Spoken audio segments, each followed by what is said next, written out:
Écoute, la vie va pas mal. Je suis en tribord à mur pour faire une aile de mouette dans l'anticyclone. Là, je vais en panier d'ici juste après notre vacation, je pense. Et ensuite, enfin, faire cap au sud vers les Alizés. La mer est assez formée. Il y a 20 nœuds de vent. J'avance entre 14 et 20 nœuds suivant les phases parce que c'est assez régulier. Il commence à faire assez doux. Je suis en Bermuda. J'ai encore une petite polaire en haut parce que c'est le matin, mais je pense qu'elle va tomber dans l'après-midi. Et écoute, l'ambiance est bonne, hein, je mets de la musique pour passer le temps, pour me donner du courage, parce que ce début de Vendée Globe se passe pas vraiment comme prévu. J'étais parti pour faire un truc un peu en mode performance et je crois que ça va être un tour du monde de la résilience. Bah moi c'est vrai que je suis parti assez ambitieux. Alors après j'imaginais pas des choses dingues, hein, mais j'imaginais me battre dans un paquet avec des bateaux à foil, etc. Et là ça en prend pas du tout le chemin. En plus j'ai des petits sujets d'inquiétude d'abord qui font que je pense que je vais pas vraiment attaquer, je vais vraiment naviguer en bon marin et y aller calme pour faire ce tour du monde. Et donc du coup, pour moi qui suis quelqu'un d'assez impatient, voilà, ça va être une belle leçon de vie. De toute façon, le Vendée Globe, c'est une leçon de vie.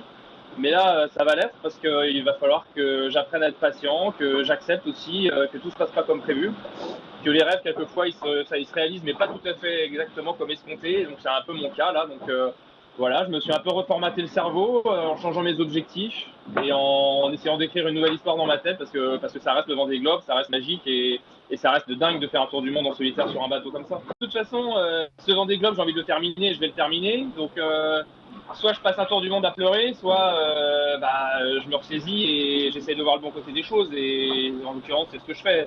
Faut absolument, voilà, je suis libre sur mon bateau. Je fais le tour du monde, c'est magique. Après, bon, bah voilà, ça se passe pas exactement comme prévu. C'est comme ça, c'est la vie. Hein. Bien sûr, je me fixe l'objectif de revenir sur les vieux bateaux.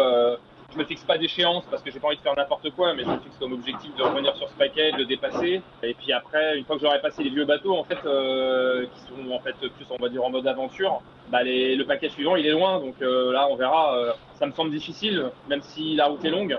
Après, je me rappelle en 2016, sans lui manquer de respect, Éric Bellion, il avait fait une descente de l'Atlantique qui n'était pas bonne du tout. Et il s'était complètement révélé dans les mers du Sud et il avait terminé du coup loin devant moi alors qu'il était parti de loin derrière moi. Et donc je me dis, tout est possible, on verra. Ouais, en fait, mon safran bâbord, dès que je commence à attaquer, il se relève. En fait, il y a un système de hook. Comme ça, en cas de choc avec un OFNI, le safran se relève et c'est pas l'arrière du bateau qui prend et qui est endommagé. Et là, sans taper dans quoi que ce soit, juste quand il y a de la charge, parce que je commençais à attaquer, le safran se relève. Ça m'est arrivé une fois hier dans le front, j'avançais à 25 nœuds et bim, il s'est relevé. Et ça m'est arrivé ce matin sur une porte risée, le bateau a commencé à accélérer, paf, le safran s'est levé, bateau bout au vent, puis virement de bord incontrôlé, Génac à contre.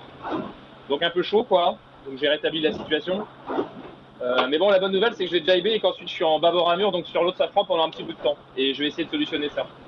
Ouais, en fait, c'est pas vraiment un coup de fil, c'est un échange WhatsApp. Je lui ai dit que quand j'ai appris qu'il repartait, que c'était la meilleure chose qu'il pouvait faire, qu'il allait vivre comme moi un départ, et que le départ finalement sans le huis clos, c'était vraiment magique. Il fallait se remplir de toutes ces ondes des gens qui sont là et que il allait écrire une belle histoire et qu'il pouvait pas faire plus beau cadeau à son sponsor et à tous les gens qui le suivent et que son histoire serait belle et qu'il regretterait jamais d'être reparti.